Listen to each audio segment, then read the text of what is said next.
呼吸道细胞融合的病毒，也就是 RSV， 因为病毒的表面蛋白质因的序列变异性悬，重复感染率嘛悬，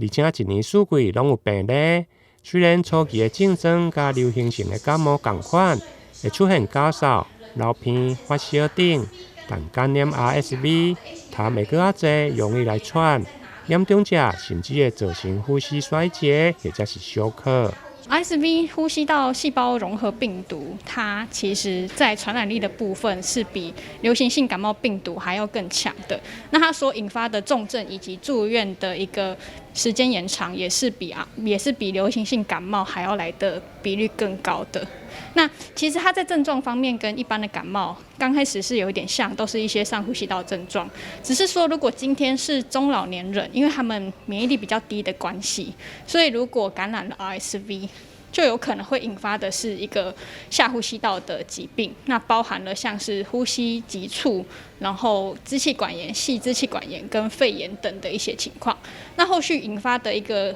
细菌感染症，更是会加重了整个病况。这样，那除此之外呢，针对心血管方面的风险更是不容小觑。如果感染的话，可能会引发的是一个包含心律不整、心肌梗塞、心衰竭，或者是